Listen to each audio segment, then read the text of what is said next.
Peggy 18. Fair warning, friends. Should you prefer to remain unburdened by foreknowledge of the thrilling adventures of Kratos, Atreus, and yours truly, then turn back now. Spoilers for Ragnarok lie ahead.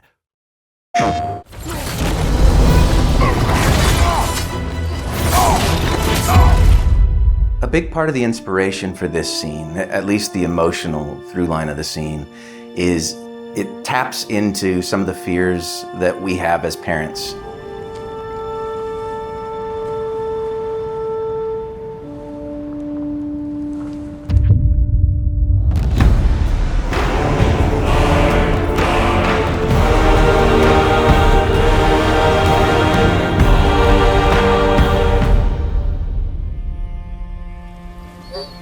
Atreus, the time draws near.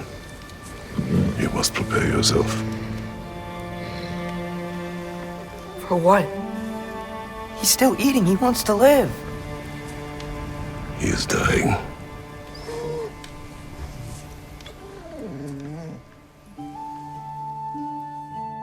I'm Matt Sophis. I'm the narrative director on God of War Ragnarok. Hi, my name is Estelle Tigani, and I'm the cinematics producer on God of War Ragnarok.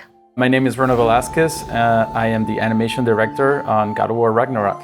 Hi, my name is Erica Pinto, and I'm the lead narrative animator on God of War Ragnarok. It's my job to work with a cross-disciplinary group of really talented people to set the course, try to keep it on track, and then get out of the way to let people be great at their jobs. The pipeline for a cinematic starts with the script phase. The writers on the narrative team will collaborate together and complete the script for a cinematic, and it will get reviewed by our game director, Eric Williams, before getting passed over to the cinematics team. My job on the cinematics team is to help guide the cinematics through the pipeline, track tasks, make sure everything is on schedule and on time. I work very closely with many departments, including our visual arts service group and our cinematic arts group, and we work closely with them to develop the staging, the previs of our cinematics, and we go to the mocap shoots. My role in God of War Ragnarok was to oversee all the animation direction across the entirety of the game. It was definitely a big challenge because this is one of the most ambitious games that we were done at the studio for sure.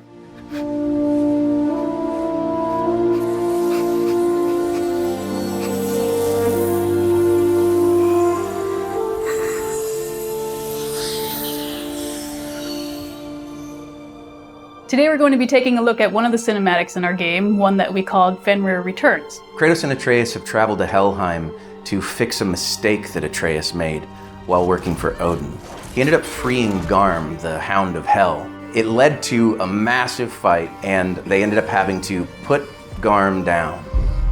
But they didn't do it in the conventional way that you'd expect from God of War. They didn't just kill Garm.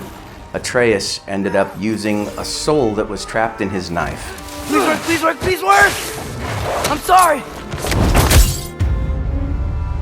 We opted not to go with storyboards most of the time. The reason why is we have a no-cut camera. Storyboards are really good at showing between each cut, close, far away, but the hard work is mostly in how that no-cut camera is going to move around the scene. So instead we opt for Scene Bible or our pre-visualization phase. On the last project, we discovered that previs was easiest to do when we were all together, able to shoot live action reference or get into mocap suits and shoot on stage. During COVID, we were all stuck at home. What we ended up doing was going back to more traditional previs where we would work directly in Maya. It took a lot more iteration and experimentation to make sure we got the timing where we thought it would be realistic when we got to the stage. One of the big moments in this scene is to see what happens to Garm, and we encounter him inside this cave. And the way that it's been set up, the lighting, the mood, the way that the camera is kind of creeping behind Atreus as he's creeping up on Fenrir is meant to communicate this sense of uneasiness and uncertainty about how this is going to go. You're okay.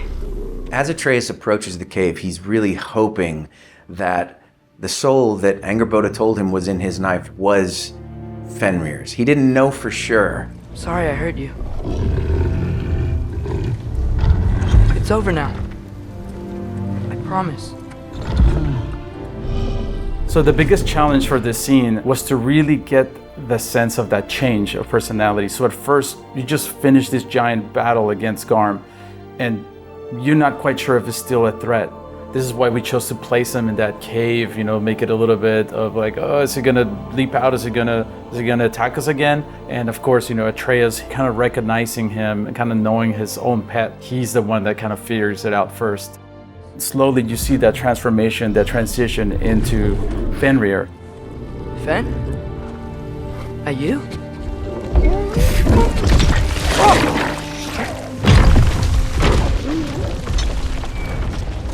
Some of the aspects we really wanted to get right with the scene was selling that tension leading into kind of this relief and joy, seeing that Atreus's gamble paid off.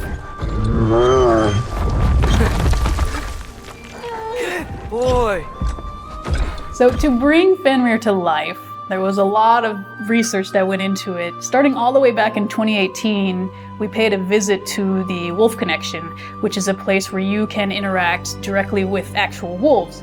We got a lot of footage of this and also learned a lot about actual wolf behavior, how it differs from dogs. For instance, when you approach a wolf, you're actually supposed to bring your hands underneath the wolf's head.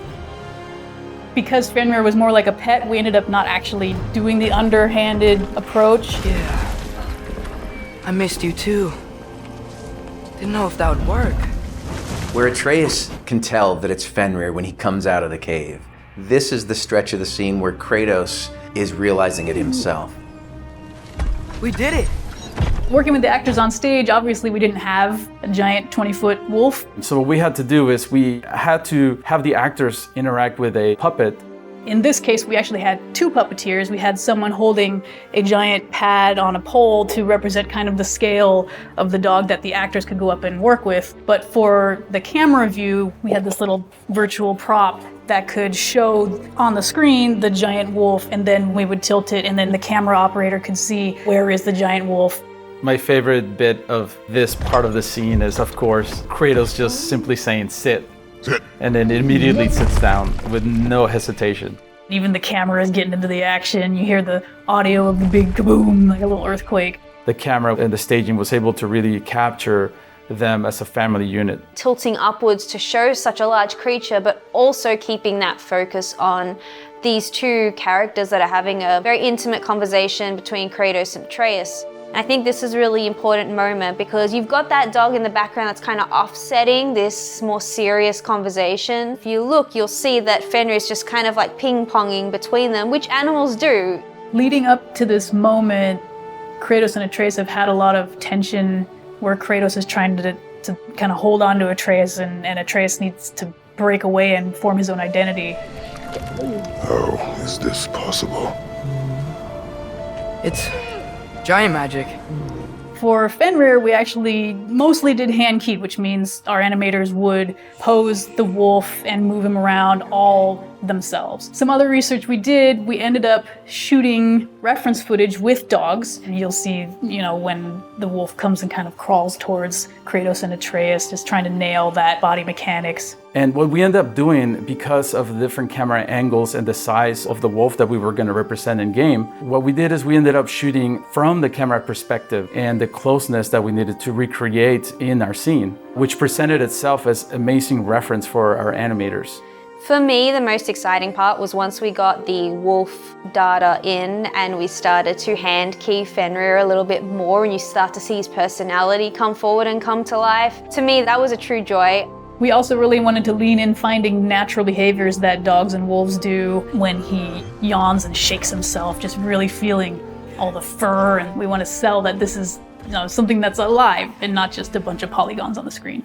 I think the most exciting thing about bringing this scene to life was just watching it go from this very rudimentary scene of just two guys sliding around in a horribly animated puppet wolf to something that feels believable, and you're just like, oh, Fenrir's such a good boy and he gets all the pets. I've been learning things. In Asgard. This has nothing to do with that. More secrets. No. A promise. Something that someone's trusting me to keep. Like you kept your promise to Mom?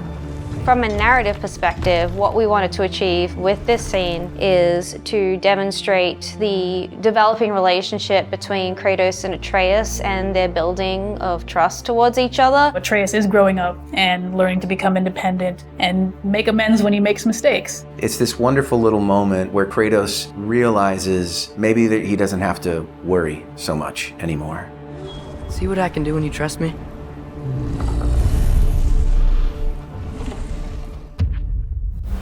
Thank you for joining us as we broke down Fenrir Returns, one of many, many cinematics in God of War Ragnarok. And big thanks to everyone. There are hundreds of people who come together to make one of these possible.